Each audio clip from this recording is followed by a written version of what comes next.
Eu queria muito que este documentário não fosse necessário, mas ele é mesmo indispensável. Acho que todas as pessoas têm o direito de saber o que se esconde por trás desse hábito aparentemente inocente de comer carne. Pode parecer um ato banal, mas ele interfere diretamente na sua saúde, no nosso meio ambiente e no bem-estar dos animais. É isso que nós vamos mostrar nesse vídeo.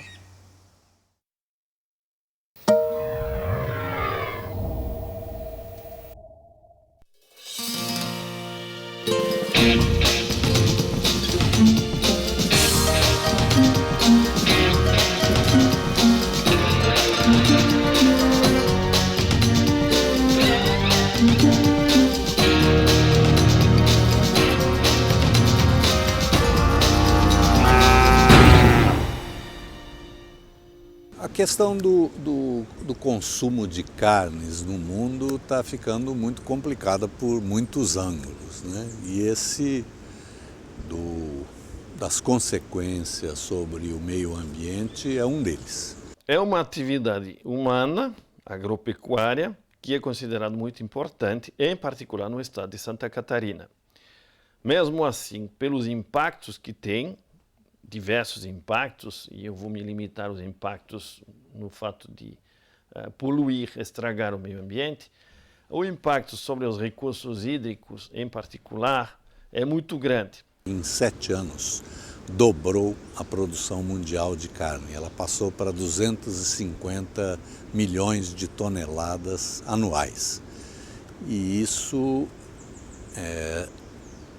produz um efeito muito complicado sobre o meio ambiente. Quer dizer, exige cada vez mais área, exige cada vez mais água. O consumo de carne hoje é o maior problema ambiental e social do planeta, ainda que a gente não leia dessa forma. Mas esse é o problema número 1 do planeta hoje. Se a gente quiser resolver o problema da camada de ozônio, o problema da fome no planeta, se a gente quiser resolver o problema da distribuição de renda, da concentração de renda, nós temos que trabalhar o consumo da carne, por mais absurdo que isso possa parecer. Em 50 anos, o rebanho bovino no mundo se multiplicou por 5, passou para 6 bilhões de cabeças. O rebanho de aves passou para 16 bilhões de animais. Santa Catarina, para se limitar à população deste estado, tem uma população humana em torno de 5 milhões de habitantes. Bom, a população suína do estado equivale a 45 milhões de habitantes. Nós vamos ter mais boi que gente no planeta. No Brasil nós estamos ali, quantidade de boi e de gente, né? Se a gente falar de porcos, galinhas, aí a coisa já passou faz muito tempo. Mas na pecuária, na Amazônia, hoje existem 35 milhões de cabeças de gado. Na Amazônia existem 22 milhões de habitantes, né? Neste momento mesmo está em discussão a questão do avanço da fronteira agropecuária na Amazônia. Está muito claro uma coisa, a pecuária foi a principal responsável pelo desmatamento da Mata Atlântica, foi a principal responsável pelo desmatamento da Caatinga e foi o principal fator de desmatamento do Cerrado e agora da Amazônia. Ainda uma outra consequência é a de infiltração nos lençóis freáticos e nos aquíferos subterrâneos dos medicamentos e dos hormônios que têm sido usados com as criações. Isso está se tornando um problema muito grave. A população de suínos é o equivalente a 45 milhões de humanos, pelas dejeições que são 7, 8 vezes o que produz um humano por dia. Isso vai para onde? Vai para pequenos açudes ou, hoje em dia, algumas esterqueiras, e eu digo algumas porque, apesar de diversos programas, não tem um tratamento conveniente. Então, vai para recursos hídricos, para diluição, para diversas disposições finais que não são convenientes. Chegam ao mar 100 milhões de toneladas de nutrientes por ano. E isso está provocando uma disseminação descontrolada de algas que, no processo de decadência, de degenerescência e no que afundam, elas também têm graves efeitos sobre a biodiversidade. Em Santa Catarina, os rios estão poluídos a mais de 90%. Os últimos rios classe 1 no estado estão disputados por algumas empresas que, depois de instaladas, exigem uma espécie de monopólio da água por causa da qualidade e elas não deixam de poluir. Então a água doce do planeta está sendo comprometida pela pecuária, basicamente. Fora o que o boi, em termos do que ele tem de estrume, né? Fora do que ele coloca de dejetos que podem ter bactérias e vírus na água do consumo humano, né? Sem falar e de outros animais, né? Hoje em dia, no mundo inteiro, você tem em torno de 10 mil pessoas que morrem por causa de doenças veiculadas pela água. E produzir 1 quilo de carne de carne de boi exige 15 mil litros de água, segundo o relatório da Unesco para o Fórum Mundial da Água no ano passado. Enquanto isso, para produzir 1 quilo de cereal, se produz com 1.000 e poucos litros de água. Este quadro foi elaborado pela FAO, que é a Organização das Nações Unidas para a Alimentação e Agricultura. A FAO traz que um bode precisa de 8 litros por dia, uma galinha de 10 litros por dia, um peru de 20 litros, uma vaca leiteira de 40 litros. Por que isso? Porque considera o total da água necessária para completar o ciclo de criação desse produto. Você, quando exporta 1 quilo de frango, 1 quilo de carne suína, 1 quilo de milho, você está exportando a água que serviu para isso. Tem países que não podem mais se sustentar, não podem mais produzir os alimentos de sua população, simplesmente porque não tem água suficiente para isso. O desmatamento e as queimadas na Amazônia, que são em função desse avanço da fronteira agropecuária, já respondem pela emissão de 200 milhões de toneladas anuais de dióxido de carbono. Isso significa 2/3 das emissões brasileiras de gases que intensificam o efeito estufa. A gente só fala em CO2, né, dióxido de carbono, mas não é verdade. Tem os aerossóis, tem o metano, o CH4, né, e tem o CO2. No processo de digestão, o boi com os seus arrotos e as suas flatulências, né, ele gera metano. E o metano, embora tenha uma vida muito mais curta do que o dióxido de carbono, ele permanece menos tempo na atmosfera, ele é muito mais nocivo. Ele é 20 vezes, pelo menos, mais nocivo do que o próprio dióxido de carbono. Está proibido na Dinamarca, na Alemanha do Norte, ter essas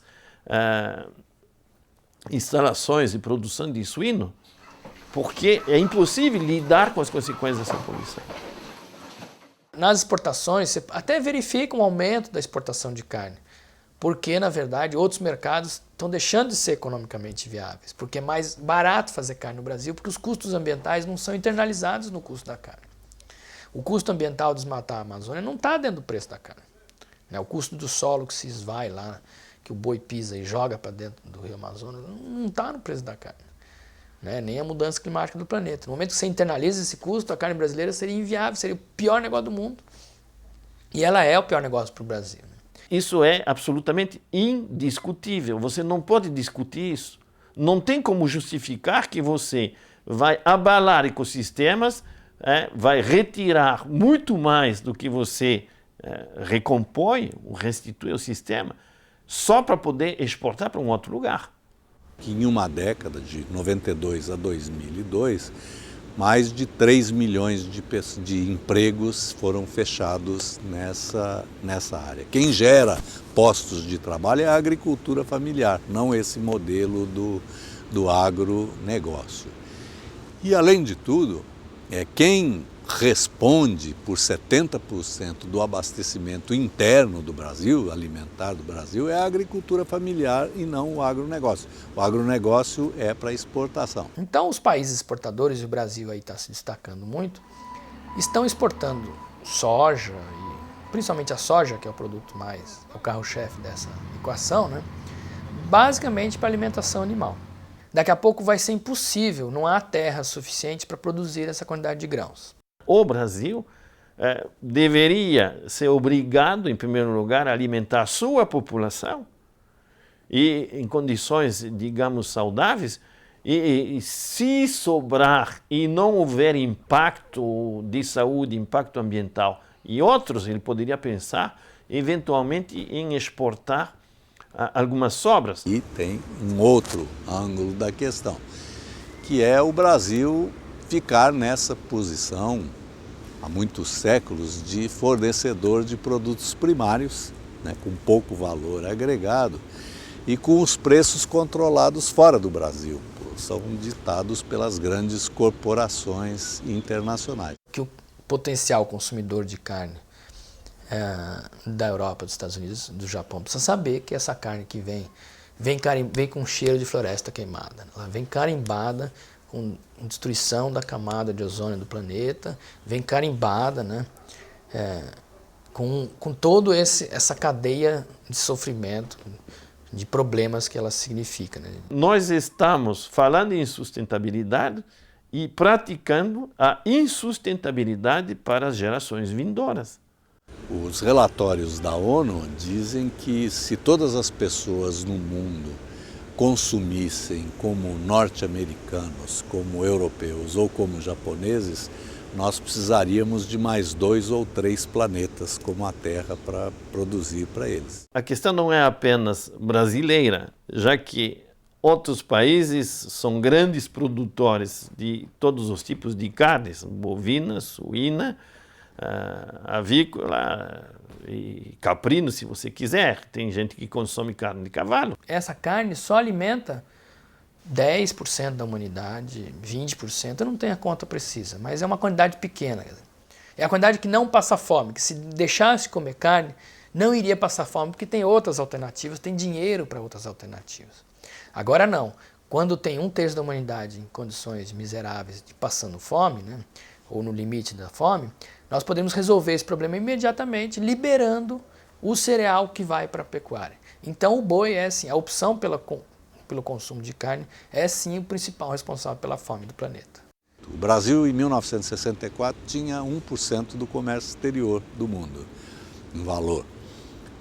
40 anos depois, com todos os subsídios e incentivos e todo esse crescimento, ele continua tendo 1% do comércio exterior do mundo, porque os preços são controlados lá fora. Se a gente tivesse hoje a mesma área de pecuária da Amazônia com a agricultura, nós estaríamos gerando 20 vezes mais empregos, né? Uma renda muitas vezes maior e provavelmente o impacto também seria menor. Na Amazônia eu conheço mais de 500 projetos bem-sucedidos que mostram uma alternativa para a pecuária aqui, como fazer o artesanato ali, como extrair a madeira de forma sustentável da floresta. Nós teríamos que reduzir a produção, ter outro tipo de produtividade, aí nós voltamos aos valores, isso não é compatível. O nosso sistema econômico capitalista quer acumulação e quer mais acumulação e mais lucro e cada vez mais lucro. Faz isso às custas de tudo. Nós aqui, não eu, porque não como mais carne, decidi que isso não faz sentido ambientalmente para o meu corpo. Nós aqui, enquanto cidadãos aqui do Sudeste, principalmente, consumimos a carne da Amazônia. Então a Amazônia está sendo comida, né, dia a dia, né, e as pessoas não percebem esse ato. Né. E a gente fica olhando aí foto de satélite, foto de queimada, é como ficar olhando a febre, não olhando a doença. A doença é a pecuária e o doente é quem come o boi. Então, por muitos ângulos, essa questão das carnes está sofrendo sérios questionamentos, né? Sem falar nas campanhas em defesa do direito à vida dos animais, que mostram a sensibilidade, a inteligência, a linguagem, a capacidade social, uma porção de qualidades das espécies animais, que são todas elas muito mais antigas e muito mais experientes do que a espécie humana. O modo como os animais de consumo são tratados gera protestos no mundo inteiro. Se já não há dúvidas que os animais são tão sensíveis quanto nós, e se sabemos o quanto eles são pacíficos e inocentes, por que tanta dor e tanta injustiça? Essa coisa que a gente tem até no nosso imaginário, dos animais soltos, brincando, não sei o quê, lá um belo dia ele vai para a panela, aí tudo bem, tarará. Isso mudou. Isso não é mais assim. Mas a indústria continua usando esse tipo de imagem e associando as suas propagandas, mostrando que aquele é um produto, a gente, que legal, o franguinho tão bonitinho, tá, mas agora chegou na hora de comer, não tem problema nenhum, vai pra panela, né? Então ela se apropria muito bem disso, que faz ainda parte do nosso imaginário, mas que já não tem uma contraparte com a realidade, porque agora é diferente.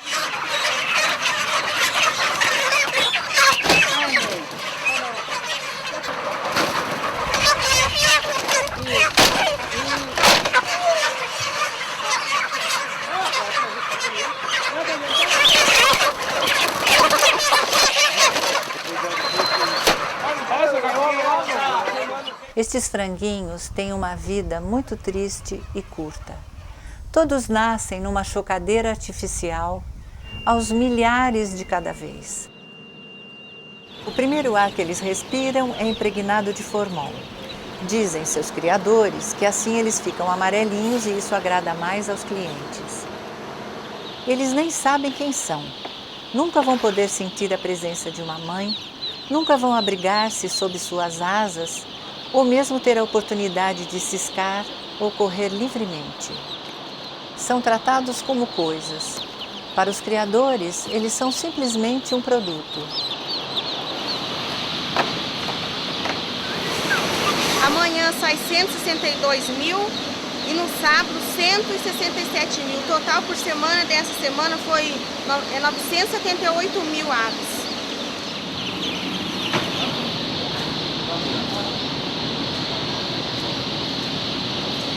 Isso aqui tem que fazer a seleção, aí depois vacinar. Agora isso aqui não tem aproveito mais, mas tudo para ser triturado. Assim, ó.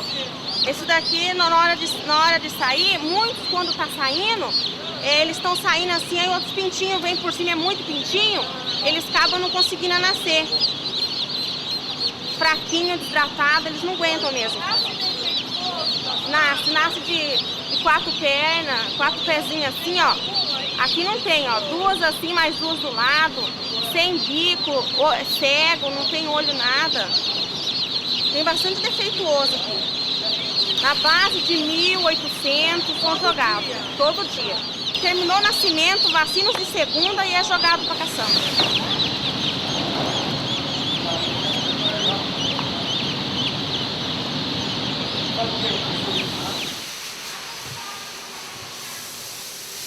Tudo jogado aqui junto.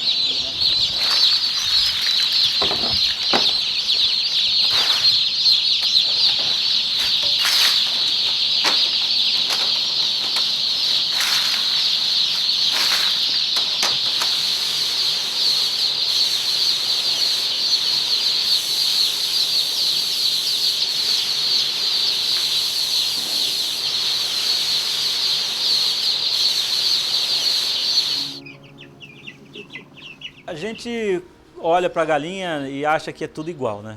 Mas na verdade não existe duas iguais, assim, é como uma impressão digital, assim, cada uma é diferente. A gente procura construir um ambiente, né, em que as galinhas se sintam bem, tranquilas, né? E que elas possam manifestar o seu comportamento natural, que é ciscar, que é reproduzir, que é o galo cantar, a galinha poder tomar os seus banhos de areia, banho de sol, né? Galinhas no sistema convencional pelo estresse em que elas se encontram, porque elas são criadas dentro de gaiolas, às vezes assim 3, 4 galinhas dentro de uma gaiola de 50 centímetros e sem a presença do galo, né? Elas são vistas como máquinas, então é uma máquina que você enfia a ração por aqui e retira o ovo por aqui. Não tem espaço para andar, para ciscar, para fazer nada, né? Isso provoca um estresse muito grande.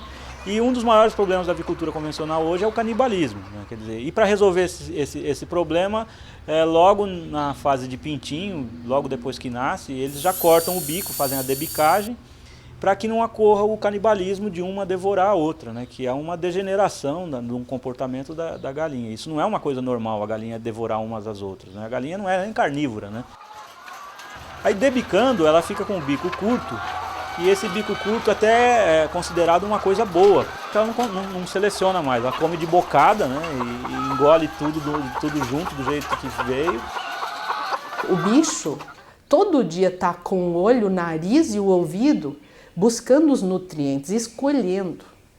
Os animais criados para o abate não podem nunca escolher o que comem. Isso é uma das maiores torturas que se pode fazer para um ser vivo, que tem autonomia prática, né? Que é essa autonomia de procurar os nutrientes no ambiente natural. Então eles colocam antibiótico na ração para não dar doença, porque o ambiente onde elas vivem propicia doença por causa do estresse, por causa do bico cortado.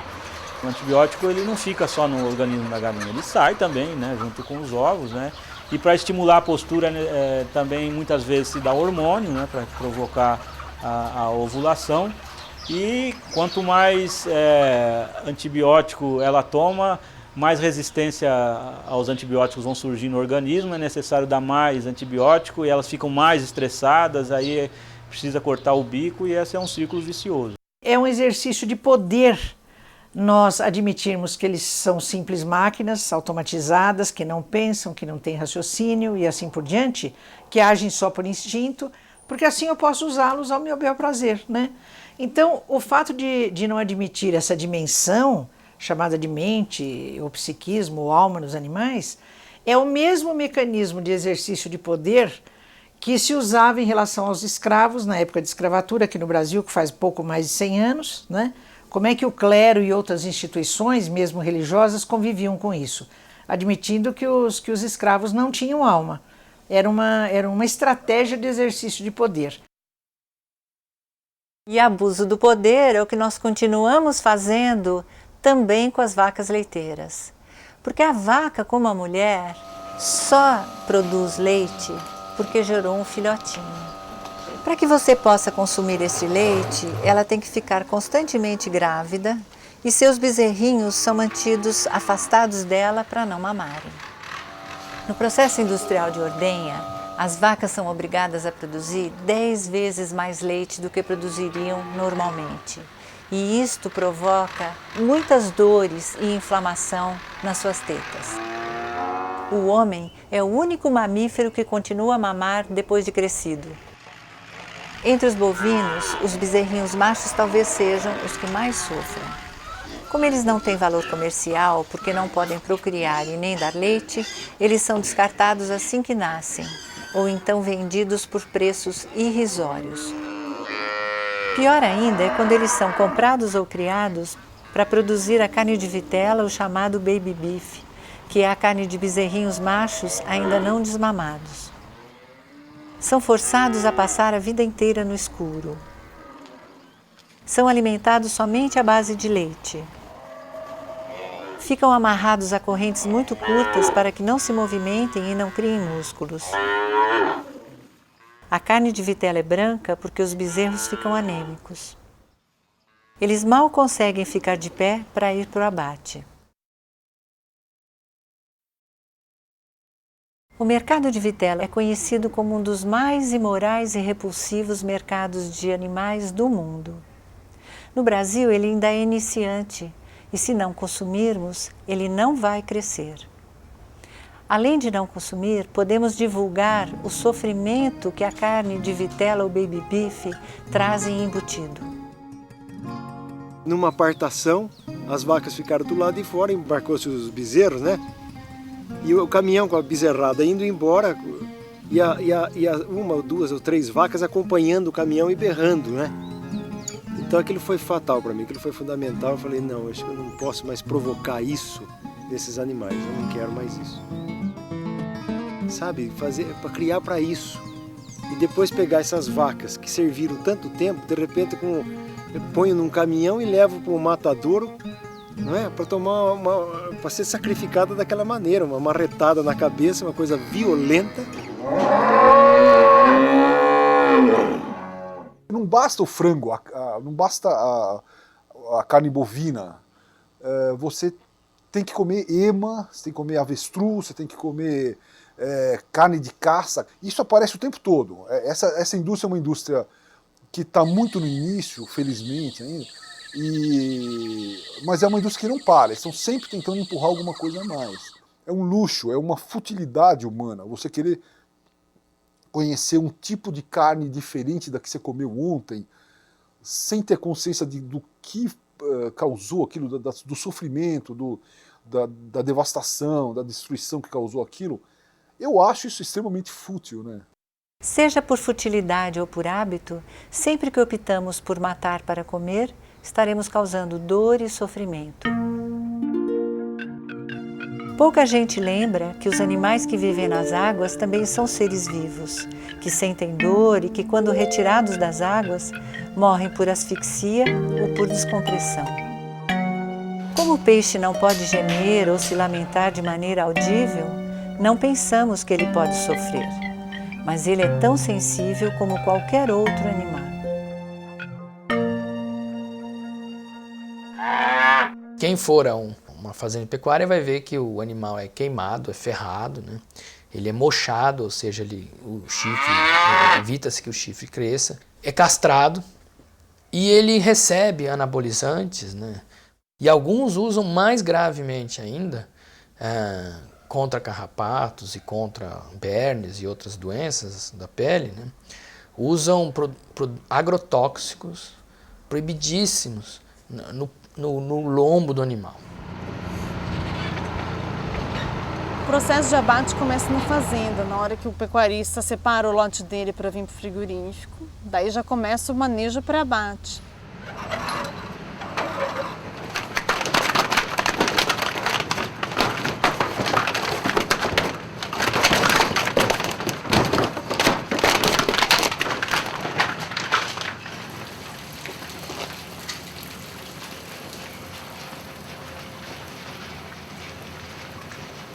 Na hora do abate, eles são tocados.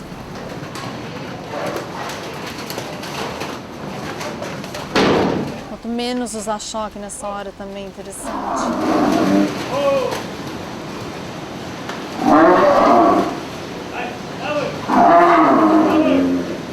A parte mais estressante são os últimos minutos dele, né? Que ele vê o amigo dele caindo, escuta, mugindo. Ou mesmo ele está confinado num lugar muito apertado, que tem gente em cima e tal. Para mim, aquela parte é mais angustiante dele.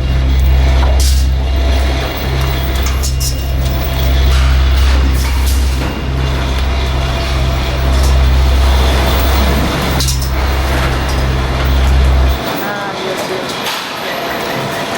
É chamado de pistola pneumática, né? O equipamento que a gente usa para insensibilizar. Ele tem um êmbolo, mais ou menos da grossura do meu dedo.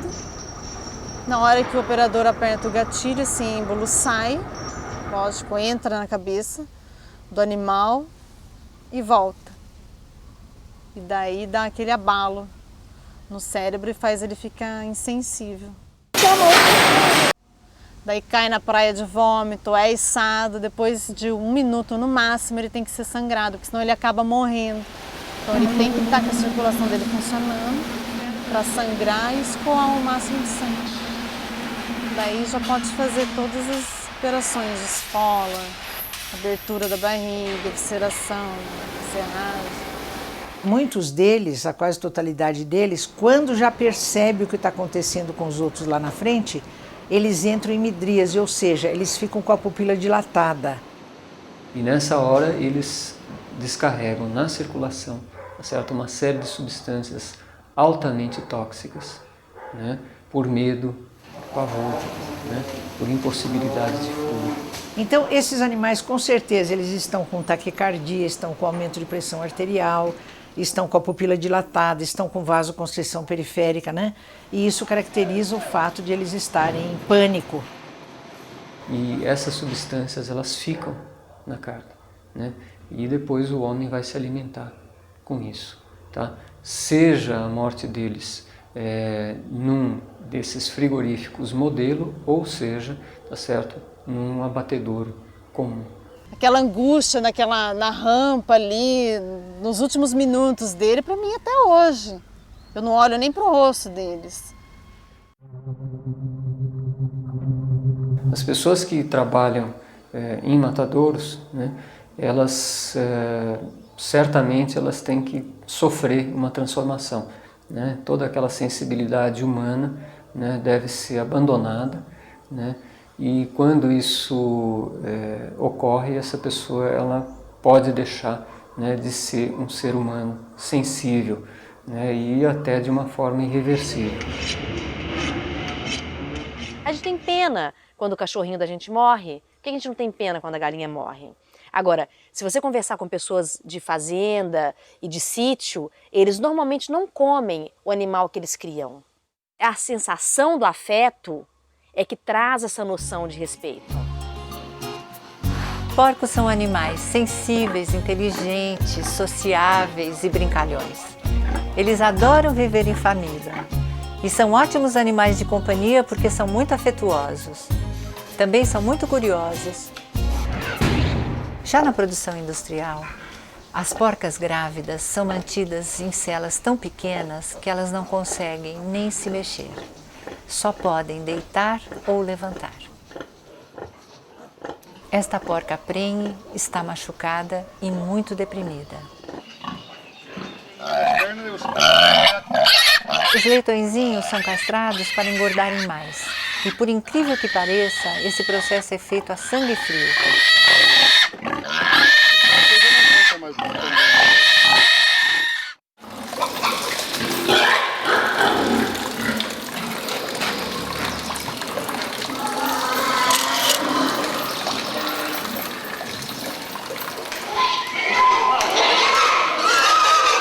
Que direito nós temos de subjugar os animais ao nosso bel prazer, para o nosso próprio benefício?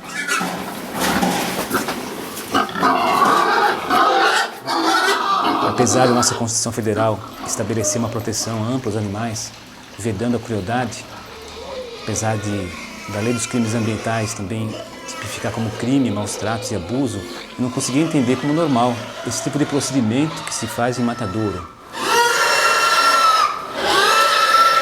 Se precisamos de proteção contra a dor e o sofrimento natural e também de proteção contra a dor e o sofrimento que podem advir da ação de um outro contrário aos nossos interesses, do mesmo modo, todos os seres capazes de sentir dor e de sofrer precisam da mesma proteção.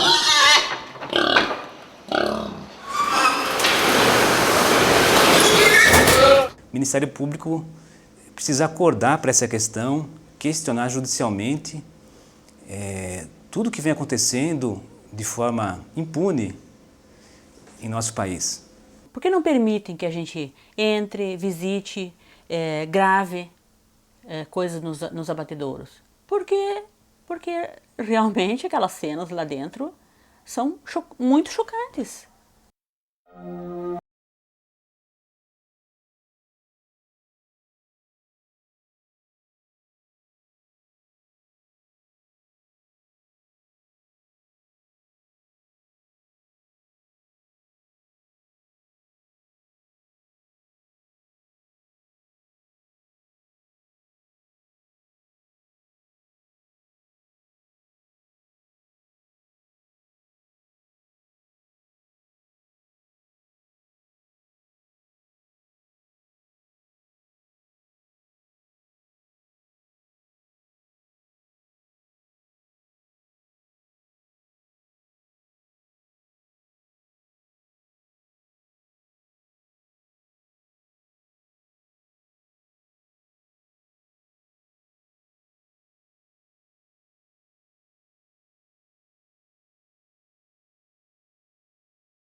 Ao comprar a carne, as pessoas que comem carne, que usam pedaços de animais mortos ou produtos de animais, elas estão, na verdade, pagando para que essa maquinaria de transformação da vida em coisa morta continue funcionando e dando lucro a alguns empresários. O caso mais chocante, assim, eu acho até que é o hambúrguer, né? Que você come um amontoado de carne moída que vem de vários animais, de vários bois. Você não sabe que ele já é uma mistura em que o próprio sentido da vida foi diluído numa massa ali. E você não tem a consciência, principalmente nas grandes cidades, do animal. Aquilo foi parte de um ser vivo.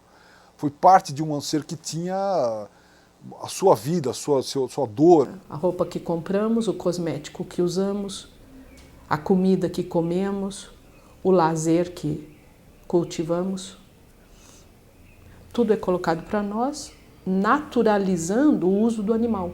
Só que as condições em que esses animais estão sendo tratados, estão sendo colocados, é uma indústria totalmente cruel que só usa o animal dentro do limite, acho que insuportável até por eles, e quando eles não produzem mais, eles são descartados como máquinas. Todos os produtos usados hoje na alimentação industrializada, tudo que nós compramos para comer, que vem em pacote, que vem em saco plástico, que vem embutido, que vem em latas, todos os elementos químicos utilizados nesses produtos para garantir sua coloração, aroma e durabilidade foram testados em doses maciças, os elementos químicos, os conservantes, no estômago de animais vivos.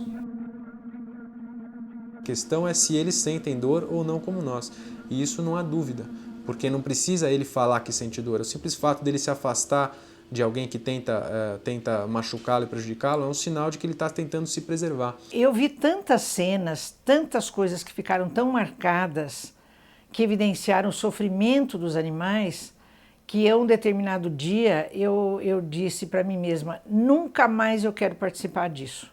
Nenhum animal mais vai ser abatido para que eu coma a carne deles, né?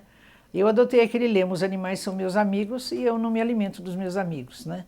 Pelo menos do ponto de vista de carne, a gente se alimenta fluidicamente deles, porque o que eles têm para nos oferecer, em termos de companhia, em termos de afetividade, em termos de lealdade, é uma coisa maravilhosa.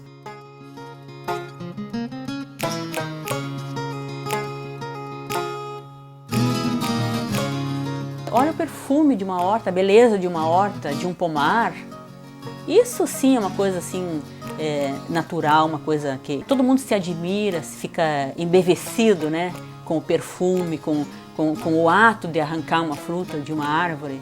A comida vegetariana, ela é linda, né, porque ela é um desfile de cores, né, um quadro, né, maravilhoso, né, onde você tem roxo, azul, amarelo, né, vermelho, verde, claro, sempre com abundância. Isso tudo é vida, não é? É isso que as pessoas têm que aprender. O teor de força de vida que tem naqueles alimentos, né? Você comer um alimento fresco, por exemplo, ele tem muito mais vitalidade do que um alimento que não é fresco, né? A fruta fresca, ela tem uma qualidade de energia que a ciência não descobriu ainda. Essa energia viva, né? Que tem as frutas oleaginosas, que tem os grãos, né? Que tem as frutas assim suculentas. Arroz, feijão, mandioquinha, abobrinha, saladas, verduras, legume, isso é maravilha, isso é vida, é muito bom. A carne, ao contrário, é mortiça, né? A carne não tem... A carne, de fato, ela, se não tiver sal e tempero vegetal, ela não tem gosto nenhum. Muitas pessoas falam, não, carne, tem que comer carne para ter saúde. Não estudaram. Eles são reprodutores de um conceito, de um viés conceitual que existe aí, até dentro, por incrível que pareça, dentro das escolas de medicina, dentro das escolas de nutrição. Aí isso ainda é um atavismo, ainda é vem ainda do tempo da barbárie do homem das cavernas, né? Quer dizer, de queimar bicho, né? Matar um bicho, sangrar um bicho e comer. Uma criança de 3 anos esfomeada, né? Se ela é colocada numa sala, tá?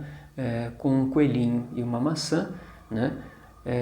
Será que ela comeria o coelho, tá certo? Com o pelo e os intestinos e os ossos, tá? E brincaria com a maçã, ou ela comeria a maçã e brincaria com o coelho?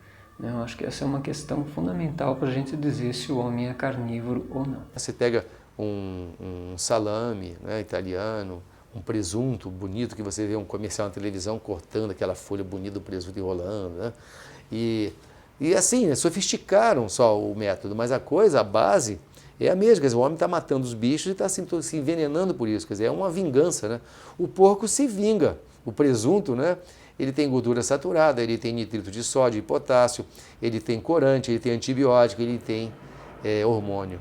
Quer dizer, é uma vingança, porque isso produz uma quantidade enorme de doença. E geram também materiais assim que são altamente tóxicos também, responsáveis pela formação de câncer, até mesmo no local, no intestino mesmo. A incidência de câncer de intestino grosso assim duplicou de uma década para cá. Isso é dado da Organização Mundial de Saúde. As pessoas têm intestino preso por uma alimentação rica em pães, em farinhas brancas e açúcares, né? E depois comem muita carne, elas têm uma via ali entupida, não é? e putrefante. Isso tudo também passa para dentro do nosso organismo. Vai comer uma carne que está no açougue, congelada, para conservar. Aí você tira essa carne, descongela, já começa a entrar em estado de putrefação, ou seja, deteriorar. Esse apodrecimento, tá, ele é inexorável. Isso é, a vida daquele ser foi embora, tá, e ele começa a apodrecer. E o homem que ingere essa carne, ele está ingerindo todas as bactérias, tá certo? Que são especializadas em destruir aquela carne e fazê-la voltar ao estado inicial que é a terra. No seu organismo vai ficar quantas horas, ou até algum dia, um dia ou dois, vai ficar no seu organismo deteriorando e putrefando. Até logo, eu não quero saber não. As pessoas se enganam muito quando acham que a carne nutre. A carne não nutre, a carne é indigesta. Ela fica mais tempo no estômago. A diversidade que você tem, né, principalmente de micronutrientes, iodo, cobre, zinco, cobalto, uma série de micronutrientes que você tem numa diversidade grande de vegetais e cereais, né, você não obtém na carne. Quem é que já ouviu falar? Quem é que tem um amigo que diz que tem carência de proteína? Eu não conheço ninguém. O que tem é excesso de gordura, excesso excesso de proteína. É isso que tem. Sempre um velho surrado clichê, um pretexto de que, mas sem carne, como é que eu vou obter as minhas proteínas? Né? Aí a gente sempre colocando, mas o boi, ele não come carne, tem proteína, as proteínas que você come dele vêm de onde? Não tem carne nenhuma. O orangotango come frutas, e a primata também, e tem uma musculatura fortíssima. O próprio arroz, que é pobre em proteína, tem de 8 a 9%, que é o que a gente precisa consumir por dia. O resto é mito da proteína, gerada por essa mesma indústria que tem interesses a defender, mas que pode se transformar para atender uma nova tendência mundial. Um dos grandes pretextos aí dos chamados carnívoros é assim, mas a gente quando vai comer fruta tem agrotóxico, então eu como carne que não tem. Ledo engano. A gordura animal é muito mais saturada, portanto ela retém mais o DDT, os inseticidas e essas coisas que são colocadas como pseudodefensivos agrícolas. Ela comendo um alimento com agrotóxico, uma dosinha homeopática todo dia, aquilo vai minando a saúde da pessoa e vai um resfriado aqui, uma gripe ali, uma diarreia, tal, essas coisas todas que muitas vezes a pessoa não atribui aos alimentos, mas a gente sabe que isso vai acumulando no organismo da pessoa e a conta da farmácia no fim do mês também fica mais cara, né? A criança não se desenvolve quando ela não come carne, ela cresce pouco, ela fica deficiente em alguma coisa, né? Essa é uma questão que muitos pais se colocam. Muitas crianças não querem comer carne, elas são de nascença. Então, por mais que os pais insistam, por mais que forcem, ela não aceita carne. Outras passam a aceitar, mas porque houve uma insistência muito grande. Muitas mães vêm aqui sabendo que nós temos essa linha, então elas não estranham. Algumas ainda perguntam, mas não vai fazer falta carne? Digo, absolutamente. Quanto mais tarde ele souber que existe a tal da carne, melhor. Eu conheço essa questão, né, profissionalmente, através dos meus clientes, né, os quais muitos são vegetarianos desde há mais de 20 anos, e também em relação aos meus filhos, né, que são todos vegetarianos, né, são bastante saudáveis, né? Não são absolutamente imunes às doenças, obviamente, porque nós vivemos num ambiente que não é natural, né? Um ambiente artificial, mas eles têm um excelente desempenho na escola, né? São crianças adoráveis, né? E assim eu observei, né, com todos os clientes que eu orientei desde há mais de 20 anos. Para os pais também é importante que eles se abram para isso, que os profissionais de saúde forneçam subsídios para que eles se tranquilizem, porque legitimamente eles ficam preocupados. Por quê? Porque é o que está dito aí. Existe uma ditadura, né, de informação que só passa essa informação, que é equivocada, inclusive. E frequentemente eu dizia, né, para as pessoas, era muito curioso isso, né, que elas não podiam comer carne. E as pessoas, elas sempre colocavam, mas o meu frango, eu posso comer, o peixe eu posso, né? Quer dizer, a carne branca, a tal da carne branca. Carne branca é uma grande ilusão, a história da carne branca, né? Eu sou vegetariano, só como carne branca. Para quê, né? Carne branca. Carne branca é bicho, né? É animal também. O ser vegetariano para mim é uma questão filosófica mesmo, uma questão de vida. Eu acho que a gente aprende a ter mais generosidade sendo vegetariano, em todos os sentidos. Você tem que escolher mais. Você escolhe o que você compra, você escolhe o que você come, você escolhe com quem você convive também. Um ser humano é aquele que é capaz de fazer coisas conscientes, tomar uma decisão porque ele sabe que alguma coisa está errada, né? E ele realmente persistir naquilo por um tempo suficiente. 1956, deixei de comer carne, ó, estou vivo, estou legal, estou saudável, felizmente, estou forte, ó. Tô bem. A revolução é individual. Não adianta mais hoje, a revolução do mundo hoje não adianta mais pegar em armas, não adianta você pegar a internet, etc. É sempre individual. A revolução pessoal mudou. Assim, eu não vou comer carne porque eu não quero, não é só porque os bichinhos sofrem, não é só, é por saúde, é por tudo, né? É por um conjunto de coisas, né? São as decisões invisíveis, aquelas que você, no momento que você aperta uma descarga, a quantidade de litros de água que você está consumindo, no momento que você está lavando um prato, no momento que você está na prateleira dos supermercados, não tem ninguém te patrulhando ou te cobrando. Não, são essas decisões invisíveis multiplicadas por milhares, centenas de milhares, milhões, é que vão alterar a demanda da carne ou a demanda de outros produtos. Penso que o supermercado é o grande campo de reflexão política, quando se tem que abolir um costume pelo fato de ele ser moralmente injustificável. Porque é no supermercado que eu alimento o trabalho, o sistema de produção daquelas mercadorias. O segredo do vegetarianismo está no consumo, ou melhor, no não consumo, ou no consumo consciente. E se a gente puder realmente levantar como bandeira do vegetariano ser um consumista, mas um consumista do bem, uma pessoa que passe a consumir a bondade, a alegria, os alimentos e os produtos super bem selecionados. Essa nova geração, se tivesse uma chance maior de ter mais opções vegetarianas, olha, daria maior lucro. Não estou falando em termos, não, vamos nos desligar da matéria. Não, vamos nos ligar à matéria, mas de um jeito legal, de um jeito melhor, de um jeito mais saudável, até para a sociedade como toda, assim, né? Nós somos um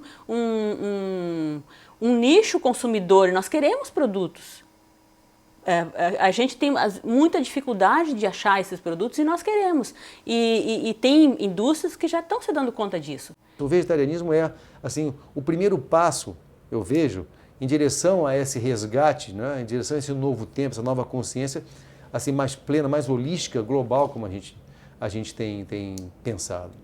Para a gente construir um mundo melhor, a gente necessariamente vai ter que rever essa questão da alimentação e tirar a carne do cardápio.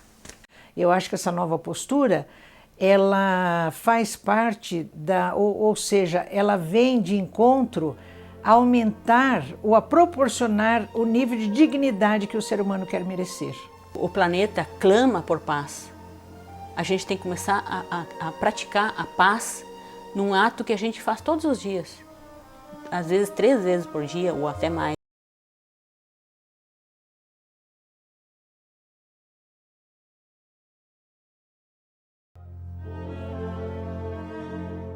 Enquanto assistimos este vídeo, esses crimes contra a natureza continuam acontecendo no mundo inteiro. Enquanto comemos, dormimos ou trabalhamos, os matadouros estão funcionando 24 horas por dia. Fica claro que só deixar de comer carne já não é suficiente. Temos que trabalhar pela compaixão dos animais, divulgando aquilo que agora sabemos. Fazer palestras, filmes, escrever artigos para jornais, revistas, conversar com nossos amigos. Para os animais, não importa o que sentimos ou o que pensamos. O que importa para eles é o que fazemos.